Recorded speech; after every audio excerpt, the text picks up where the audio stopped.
श्री शिवाय नमस्तुभ्यम। हर हर महादेव। शिवपुराण की इस दिव्य कथा की श्रृंखला में आज 9वां अध्याय।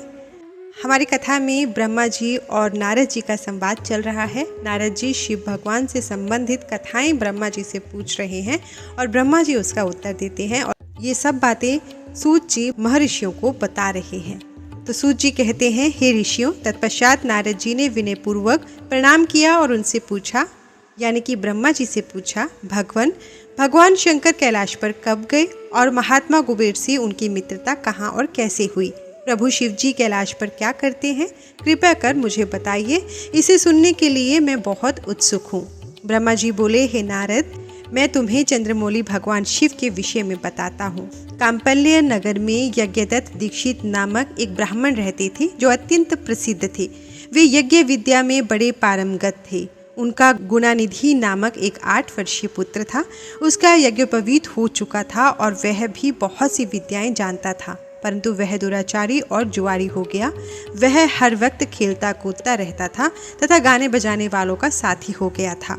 माता के बहुत कहने पर भी वह पिता के समीप नहीं जाता था और उनकी किसी आज्ञा को नहीं मानता था।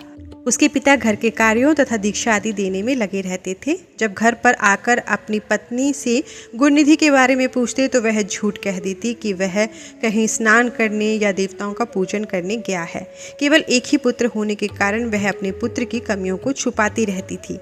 उन्होंने अपने पुत्र का विवाह भी करा दिया। माता नित्य अपने पुत्र को समझाती थी। वह उसे यह भी समझाती थी कि तुम्हारी बुरी आदतों के बारे में तुम्हारे पिता को पता चल गया तो वे क्रोध के आवेश में हम दोनों को मार देंगे। परंतु गुणनिधि पर माँ के समझाने का कोई प्रभाव नहीं पड़ता था।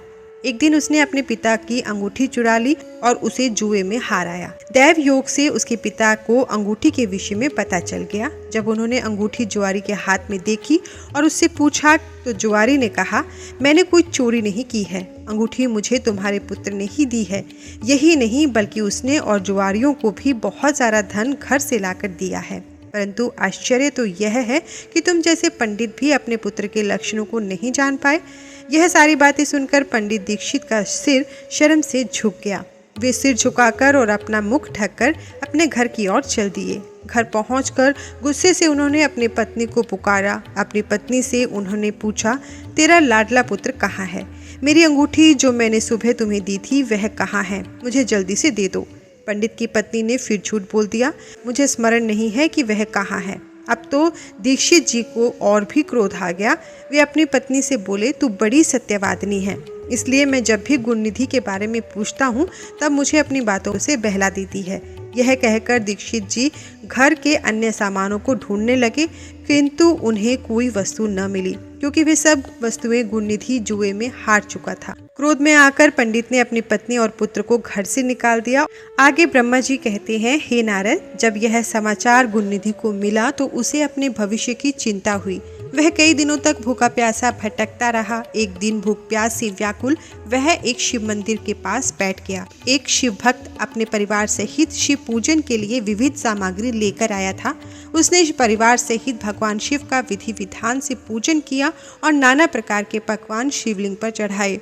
पूजन के बाद वे लोग वहां से चले गए तो गुणनिधि ने भूख से मजबूर होकर उस भोग को चोरी करने का विचार किया और मंदिर में चला गया। उस समय अंधेरा हो चुका था, इसलिए उसने अपने वस्त्र को जलाकर उजाला किया। यह मानो उसने भगवान शिव के सम्मुख दीप जलाकर दीपदान किया था। जैसे ही वह सब भोग उठाकर भागने लगा, उसके पैरों की धमक से लोगों को पता चल गया कि उसने मंदिर में चोरी की है। सभी उसे पकड़ने के लिए दौड़े और उसका पीछा करने लगे।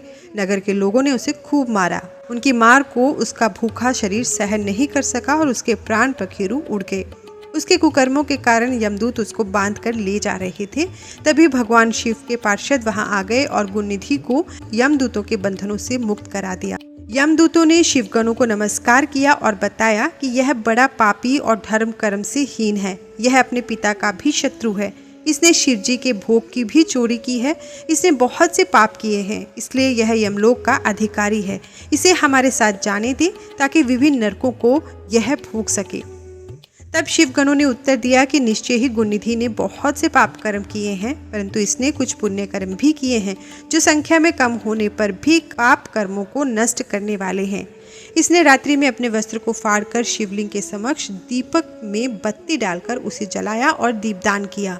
इसने अपने पिता के श्रीमुख से तथा मंदिर के बाहर बैठकर शिव गुणों को सुना है और ऐसे ही और भी अनेक धर्म कर्म इसने किए हैं। इतने दिनों तक भूखा रहकर इसने व्रत किया और शिव दर्शन तथा शिव पूजन भी अनेकों बार किया। इसलिए यह हमारे साथ शिवलोक को जाएगा, वहाँ कुछ दिनों तक निवास करेगा। जब इसके संपूर्ण पापों का नाश हो जाएगा तो भगवान शिव की कृपा से यह कलिंग देश का राजा बनेगा। अतः यमदूतों, तुम अपने लोक को लौट जाओ। यह सुनकर यमदूत यमलोक को लौट चले।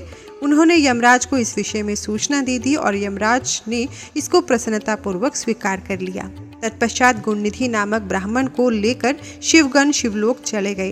कैलाश पर भगवान शिव और उमा देवी विराजमान थे। उसे उनके सामने लाया गया। गुणनिधि ने भगवान शिव, माता उमा की चरण वंदना की और उनकी स्तुति की। उसने महादेव जी से अपने किए कर्मों के बारे में क्षमा याचना की। महादेव जी ने उसे क्षमा प्रदान कर दी। वहाँ शिवलोक में कुछ दिन निवास करने के बाद गुणनिधि कलिंग देश का राजा अरिंदम के पुत्र दम के रूप में विख्यात हुआ। हे नारद, शिवजी की थोड़ी सी सेवा भी उसके लिए अत्यंत फलदायक हुई। इस गुणनिधि के चरित्र को जो पढ़ता है अथवा सुनता है उसकी सभी मनोकामनाएं पूरी होती हैं तथा वह मनुष्य सुख शांति प्राप्त करता है। नारद जी ने प्रश्न किया, हे ब्रह्मा जी, अब आप मुझे यह बताइए कि गुणनिधि जैसे महापापी मनुष्य को भगवान शिव द्वारा कुबेर पद क्यों और कैसे प्रदान किया गया। हे प्रभु, कृपा कर इस कथा को भी बताइए। ब्रह्मा जी बोले, नारद, शिवलोक में सारे दिव्य भोगों का उपभोग तथा उमा महेश्वर का सेवन कर वह अगले जन्म में कलिंग के राजा अरिंदम का पुत्र हुआ। उसका नाम दम था। बालक दम की भगवान शंकर में असीम भक्ति थी। वह सदैव शिवजी की सेवा में लगा रहता था। वह अन्य बालकों के साथ मिलकर शिव भजन करता। युवा होने पर उसके पिता अरिंदम की मृत्यु के पश्चात दम को राज सिंहासन पर बैठाया गया। राजा दम सब और शिव धर्म का प्रचार और प्रसार करने लगे। वे सभी शिवालयों में दीपदान करते थे। उनकी शिवजी में अनन्य भक्ति थी। उन्होंने अपने राज्य में रहने वाले सभी ग्रामाध्यक्षों को यह आज्ञा दी थी कि शिव मंदिर में दीपदान करना सबके लिए अनिवार्य है। अपने गांव के आसपास जितने शिवालय हैं वहां सदा दीप जलना चाहिए। राजा दम ने आजीवन शिव धर्म का पालन किया। इस तरह वे बड़े धर्मात्मा कहलाए। उन्होंने शिवालयों में बहुत से दीप जलवाए। इसके फलस्वरूप वे दीपों की प्रभा के आश्रय हो मृत्यु उपरांत अलकापुरी के स्वामी बने। ब्रह्मा जी बोले, हे नारद, भगवान शिव का पूजन व उपासना महान फल देने वाली है। दीक्षित के पुत्र गुणनिधि ने, जो पूर्ण अधर्मी था, भगवान शिव की कृपा पाके दिक्पाल का पद पा लिया था। अब मैं तुम्हें उसकी भगवान शिव के साथ मित्रता के विषय में बताता हूँ। नारद, बहुत पहले की बात है, मेरे मानस पुत्र पुलस्त्य से विश्रवा का जन्म हुआ और विश्रवा के पुत्र कुबेर हुए। उन्होंने पूर्व काल में बहुत कठोर तप किया। उन्होंने विश्वकर्मा द्वारा रचित अलकापुरी का उपभोग किया। मेघ वाहन कल्प के आरंभ होने पर वे कुबेर के रूप में घोर तप करने लगे। वे भगवान शिव द्वारा प्रकाशित काशीपुरी में गए और अपने मन के रतनमय दीपों से 11 रुद्रों को उद्बोधित कर वे तन्मयता से शिवजी के ध्यान में मगन होकर निश्चल भाव से उनकी उपासना करने लगे। वहाँ उन्होंने शिवलिंग की प्रतिष्ठा की। उत्तम पुष्पों द्वारा शिवलिंग का पूजन किया। कुबेर पूरे मन से तप में लगे थे। उनके पूरे शरीर में केवल हड्डियों का ढांचा और चमड़ी ही बची थी। इस प्रकार उन्होंने 10,000 वर्षों तक तपस्या की। तत्पश्चात भगवान शिव अपनी दिव्य शक्ति उमा के भव्य रूप के साथ कुबेर के पास गए।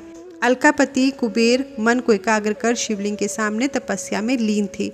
भगवान शिव ने कहा, अलकापति, मैं तुम्हारी भक्ति और तपस्या से प्रसन्न हूँ। तुम मुझसे अपनी इच्छा अनुसार वर मांग सकते हो। यह सुनकर जैसे ही कुबेर ने आंखें खोली तो उन्हें अपने सामने भगवान नीलकंठ खड़े दिखाई दिए। उनका तेज सूर्य के समान था। उनके मस्तक पर चंद्रमा चांदनी बिखेर रहा था। उनके तेज से कुबेर की आंखें चौंधिया गई। तत्काल उन्होंने अपनी आंखें बंद कर ली। वे भगवान शिव से बोले, भगवान, मेरे नेत्रों में वह शक्ति दीजिए जिससे मैं आपके चरणारविंदों का दर्शन कर सकूं। कुबेर की बात सुनकर भगवान शिव ने अपनी हथेली से कुबेर को स्पर्श कर देखने की शक्ति प्रदान की।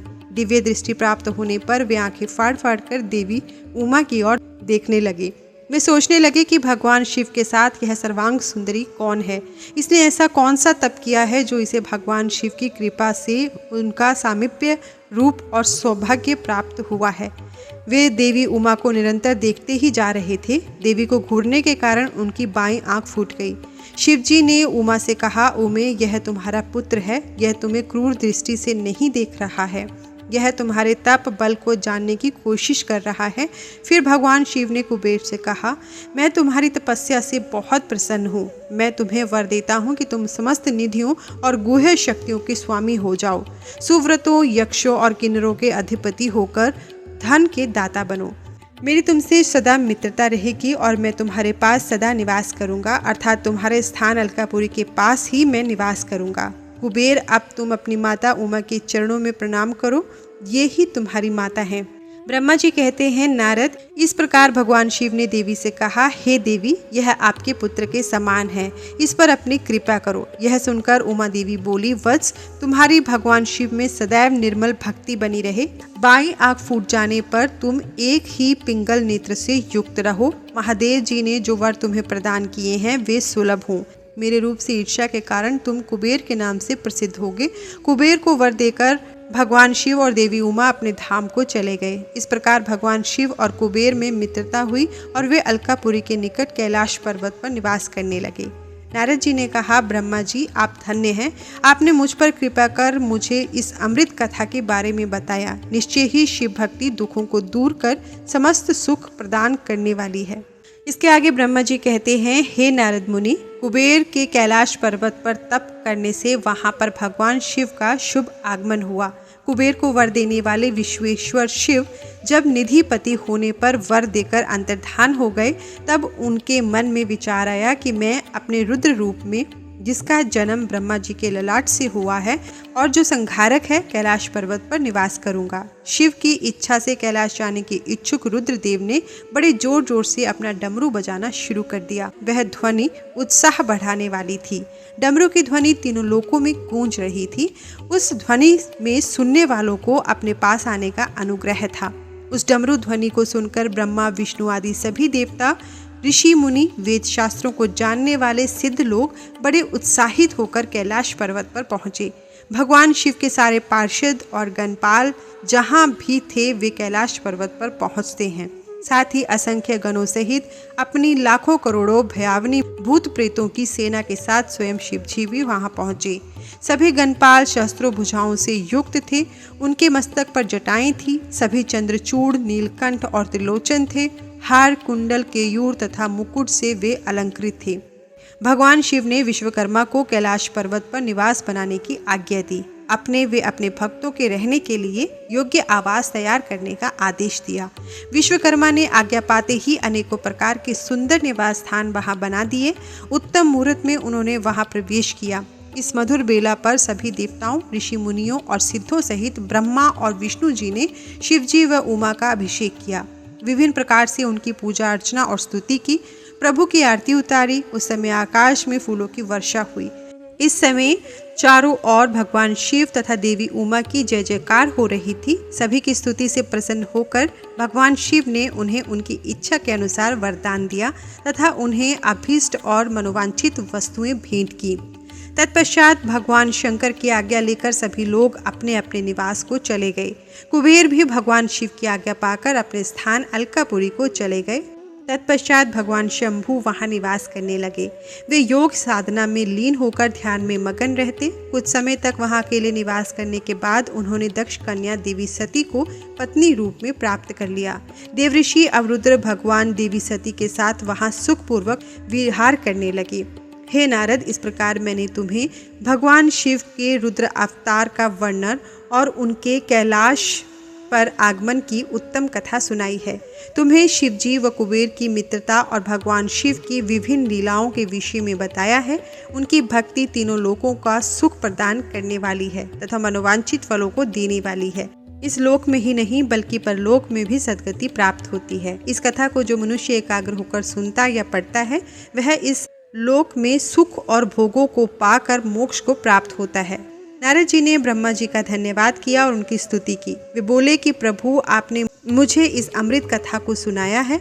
आप महाज्ञानी हैं, आप सभी की इच्छाओं को पूर्ण करते हैं। मैं आपका आभारी हूँ। शिव चरित्र जैसा श्रेष्ठ ज्ञान आपने मुझे दिया। हे प्रभु, मैं आपको बारंबार नमस्कार करता हूँ। इसी के साथ श्री रुद्र संहिता का प्रथम खंड संपूर्ण होता है। अब प्रारंभ होता है श्री रुद्र संहिता का द्वितीय खंड। आज की कथा यहीं समाप्त होती है। कल के अध्याय में हम जानेंगे काम और रति का विवाह, और भी नारद जी ने ब्रह्मा जी से बहुत से प्रश्न किए, जिससे संबंधित कथाएं ब्रह्मा जी ने नारद जी को सुनाई।